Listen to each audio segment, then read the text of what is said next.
Happy Friday. It is July 12th. I'm Brandi Smith. Thank you so much for joining us for our KHOU 11 News Morning Update. The way this works, it is just a conversation. You and me, like I'm sitting at the office next to you or on the couch. We're talking about the big stories of the morning, what you're clicking on KHOU.com, what you're sharing on our Facebook page. The number one topic, it's been this way all week. It's going to be what we now have named Barry, Tropical Storm Barry. We want to check in with Chita for a look at the latest forecast on that. Chita?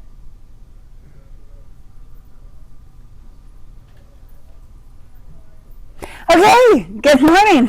Hello. How are y'all? Happy Friday. Okay, good morning. So let's talk about Houston residents. Here in Houston, we're actually going to stay on the dry side of after Tropical Storm Barry makes landfall. But let me show you where it is right now. So here's the center of circulation. There's Tropical Storm Barry. Let's see here. I'm going to fire up our smart board. So that way I can kind of pinpoint a few locations. So again, here is the center of circulation. It's still offshore from New Orleans.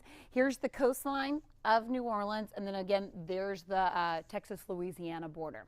So still the National Hurricane Center has Tropical Storm Barry making landfall as a tropical storm sometime early Saturday morning. That could be as early as about 4 or 5 a.m. and as late as maybe lunchtime. So I think that's kind of our time frame to watch for landfall. This really behind it, the worst of it will be eastern portions of Louisiana and then of course into Mississippi as well. So these will be the two big areas of concern as far as the storm surge threat and as far as the flash flood threat as well. Once it makes landfall, a trough of low pressure just to our north is going to help pull this northward, and it's still going to send a surge though of wraparound moisture behind it.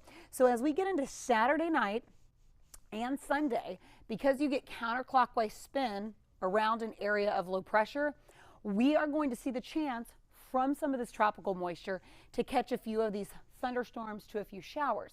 I do think areas east of 45 will have the best chance to see some of the shower and thunderstorm activity develop. Again, the reason why, you get counterclockwise circulation around an area of low pressure.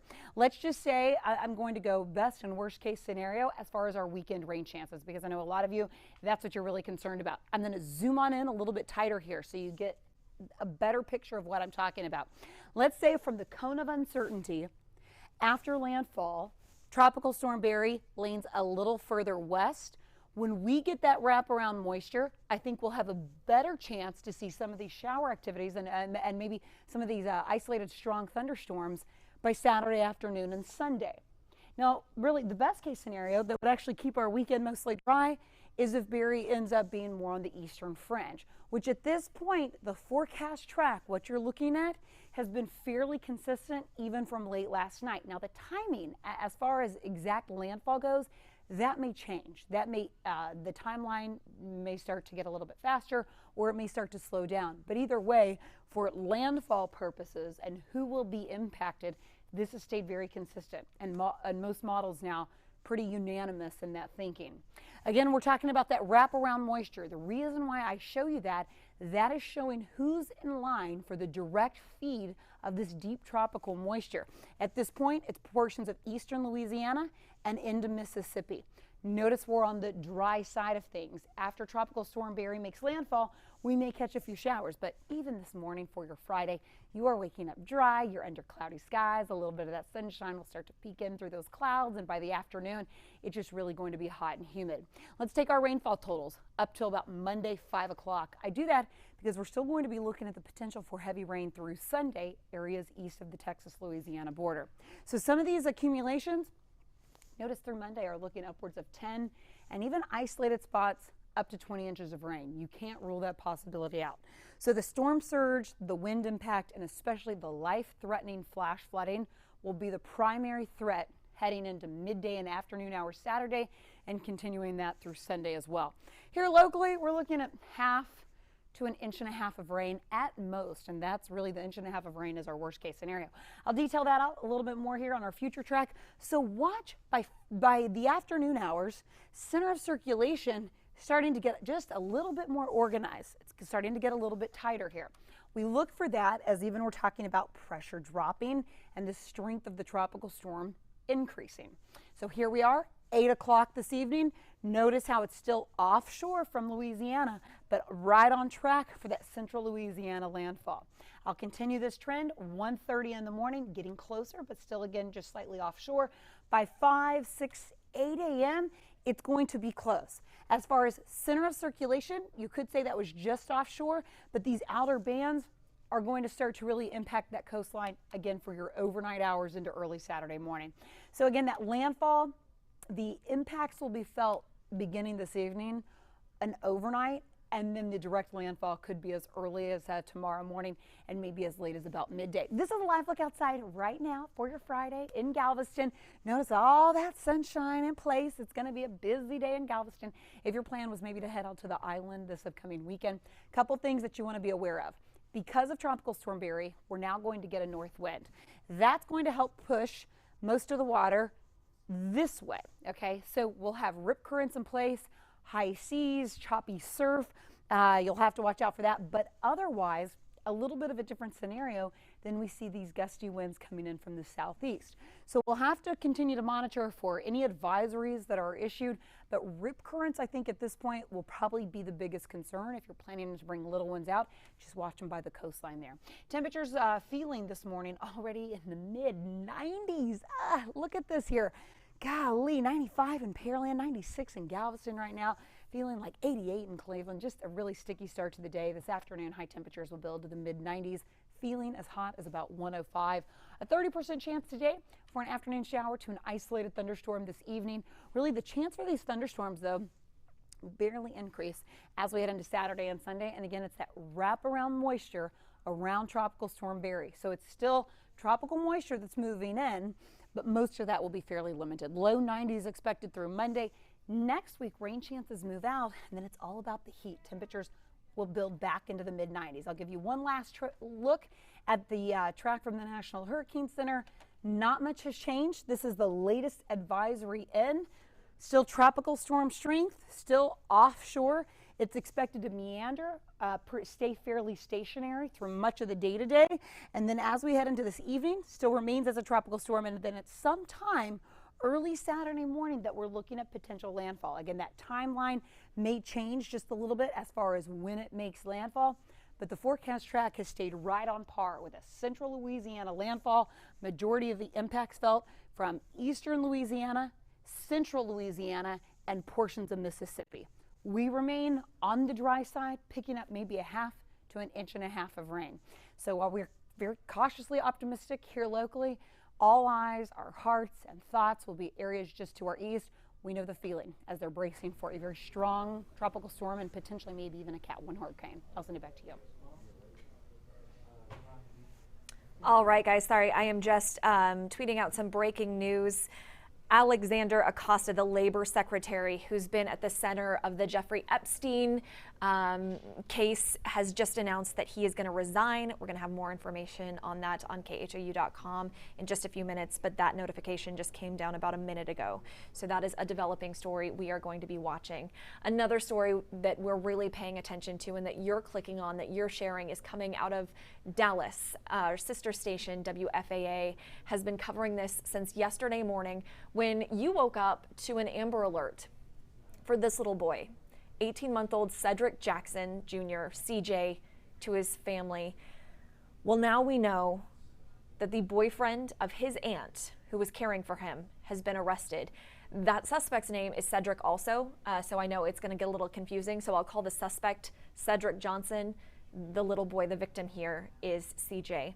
So what we hear happened from police is that Cedric Johnson here swaddled CJ before he went to bed, because he says sometimes the 18-month-old could get into trouble, so he'd wrap him really tightly in a blanket. Well, he woke up hearing CJ crying, and when he unwrapped him, he said the little boy was throwing up. He then told police that he dumped the boy's body in the landfill. The aunt, CJ's aunt, the girlfriend of the suspect, says he wouldn't do that. She says there's something weird with the investigation. She doesn't believe that her boyfriend could be capable of killing this 18-month-old boy. So that's a developing story. You can go to WFAA.com or to KHOU.com for the very latest on that, because we will be learning new details every day. There you go. There's the article on KHOU.com that you can keep an eye out for. We have an update now to a story we told you about yesterday morning on H-Town Rush. And it's a story that actually got a lot of laughs initially, but the gal at the center of it not really laughing now. So this is the cake for Kensley, you see there. Happy 25th birthday. It's supposed to be a Moana themed cake. Didn't hear that on the other end of the line at the DQ in Georgia. They heard marijuana themed cake. So you got a marijuana leaf on there. You've got a My Little Pony complete with red eyes and the little pot leaf. My Little Pony like you have never seen before, right? So mom goes to pick this up. She says she pointed out that it was a mistake, but had a laugh about it. Still paid for the cake and took it, even though DQ said they would refund her and make her a new cake. So mom thought it was funny. A lot of you on social media thought it was funny. The worker, Cassandra Walker, who made the cake, not laughing because she has been let go by Dairy Queen. She says she didn't even take the order. She isn't even the one who had the misinterpretation of what it was supposed to be. She says another employee took that call, gave her the order that she was to make a marijuana themed cake. She says she questioned it, was told to make it, so she did. A little extra creative with that marijuana My Little Pony. But her daughter does say there is an upside. They're getting to spend a little more time together and bake. So let us know, do you think she should have been let go for this? What would you tell DQ? What would you tell Miss Walker, the employee who was fired over her what's turned out to be a viral cake? If any of you have weekend travel plans that maybe include Austin, like I do, don't be picking up any 5-inch tarantulas, because they're out there. Yeah, just like this guy. Fist-sized tarantulas are popping up. Yeah, Chloe, who's manning the videos over here, is like quivering in fear. And no one wants to run into this thing, right? They've been spotted all along the Barton Creek Greenbelt. Biologists say cooler temps, the consistent rain, is bringing them out. The males, I almost said men, the male tarantulas are much more mobile than the females, so you'll probably spot them, but don't touch them. Don't pick them up. Just leave them be. Nobody wants to mess with that. That's not how you want your weekend to go. Let them scamper off into, I don't know, the river, the bushes, I don't know. Just let them do their thing. That's my note to you. Did you see this? No doubt you did, because Facebook blew up, Twitter blew up, Instagram blew up with the news that the Rockets have traded Chris Paul and they're going to get Russell Westbrook from the Oklahoma City Thunder. Chloe over here is excited. Social media not so excited. So we've seen a ton of response from all sorts of people, including JJ Watt here. He tweeted these 3 things, calling the NBA crazy, welcoming Russ to Houston, and then he told the story that, remember when JJ organized this huge Hurricane Harvey fundraiser, millions upon millions of dollars collected and given out to the community. You know who the first celebrity to call was? It was Chris Paul. He'd just been traded to Houston, wanted to be involved, so JJ calls him an absolute legend. I asked you guys on Twitter to describe the trade in one word. You guys are not really fans. Some people called it insane, silly, drama, but other people said yes and excellent. So kind of a mixed bag. On our morning poll, 60% of you said that the Thunder got the better deal in this trade. Interesting. Reaction from Rockets players. Here you go. Looking at response from Clint Capella, Eric Gordon, Patrick Beverly.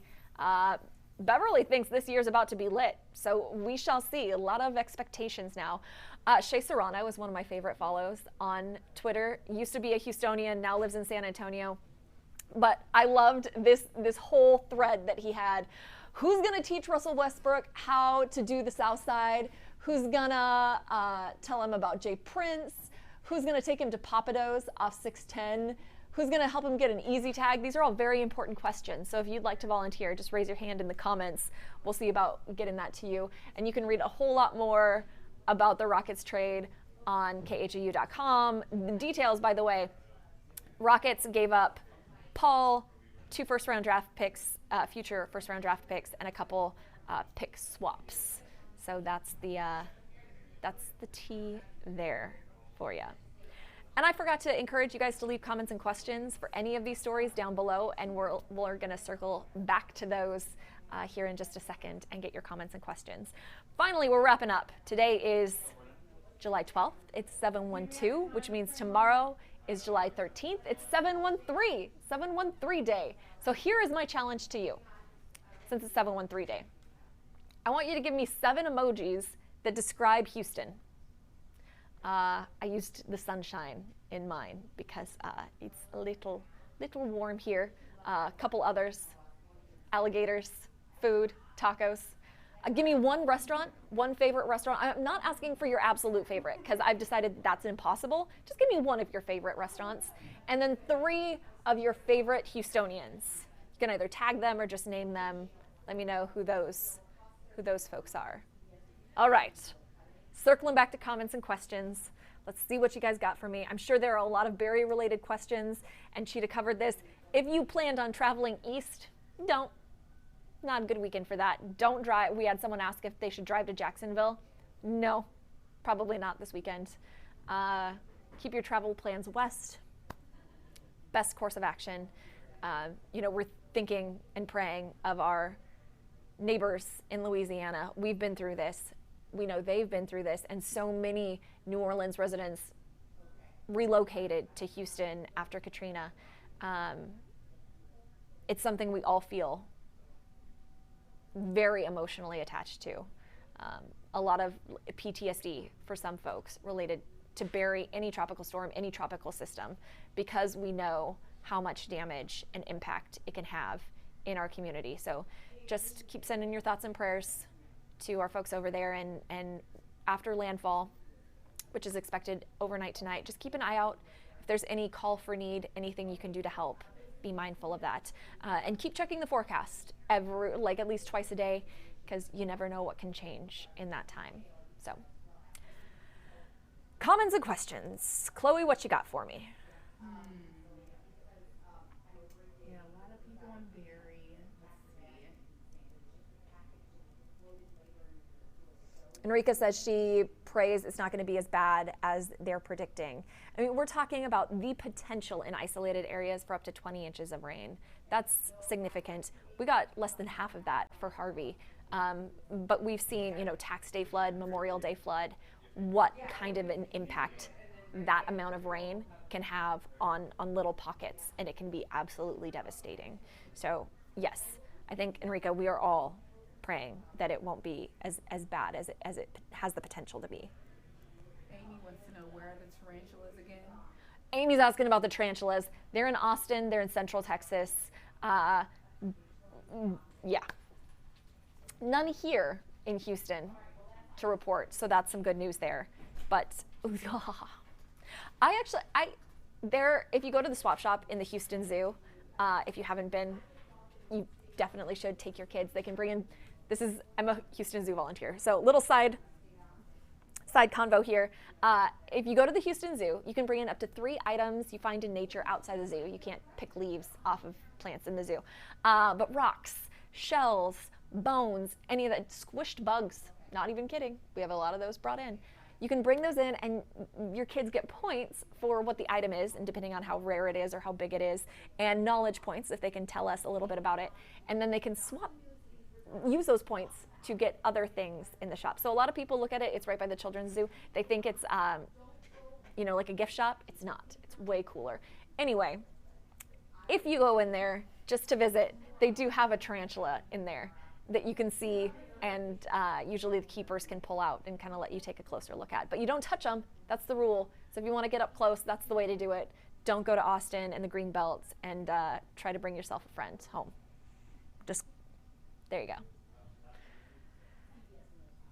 lot of people responding to the Moana hate, saying it's unfair. She shouldn't have lost her job.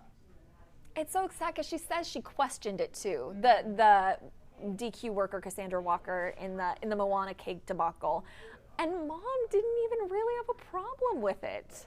She thought it was That was funny. funny. I think it'd be different. The birthday was for A 2-year-old. a 2-year-old or a 25-year-old. She's 25. Right, It'd right. be different if it was for a 2-year-old. Oh, for sure. Yeah, Because that you're not taking that to a party of toddlers and judgmental parents. exactly. But you can eat that on your own and find that hysterical.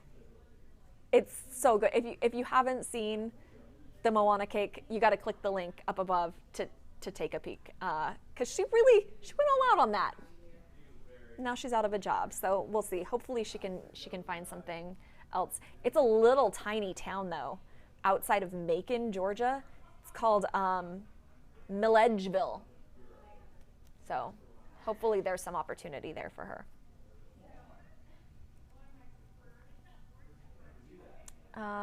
Let's see. Samantha's asking the percentage of rainfall. So Samantha's asking for a town. I used to work in Beaumont, and there are 2 ways to say this town's name, and however I say it, someone's going to jump on and say it's not right. But if I said it the other way, so there's Colmsneil, Colmasneil. Samantha, I'm curious which like sound it out phonetically for how you say it, because we did. I was only in Beaumont for maybe a year, and we did 2 different stories about how to pronounce that, because there's always been debate. That's hilarious. It reminds. There's a little town outside of Eugene, Oregon. Oh, it's gonna drive me crazy. I'm gonna wake up in the middle of the night and like scream this town's name. But it was the same idea. Like half the town pronounced it one way and half the town pronounced it the other way. Which she asked, what's the percentage of rainfall for that tomorrow? You know what? I'm actually going to 12newsnow.com/weather, because I know Patrick Vaughn over there has a pretty good handle on all that. He has about a 60% chance of rain Saturday and Sunday. Y'all are a little closer. I think the further east you get, the more rain is likely. I'm obviously not a meteorologist though, so I just checked another meteorologist site, because Patrick Vaughn, chief meteorologist over at 12 News in Beaumont, he's awesome. Shay, hi Inviter. Samantha says it the second way. See, but you know what I'm talking about, don't you? She knows. So I don't know if it's like natives and folks who have moved there or what the deal is, but yeah. There you go. War there. Oh, Alsea or Alsea. That's the town outside of Eugene. Half says it Alsea, half says it Alsea. This is how my brain works. We're on about a 30-second delay, folks, especially since it's Friday and I'm operating on bare bones sleep. Very excited that it's Friday. I hope you all have a wonderful weekend. We will have another update at 2:15 today. Otherwise, just keep checking back here. Sign up for notifications on our Facebook page. Also download the KHU 11 News app and turn on alerts and notifications. That way you can, be weather aware should anything change in Barrie. Also, please keep our neighbors to the east in mind this weekend. Have a good one. See you Monday.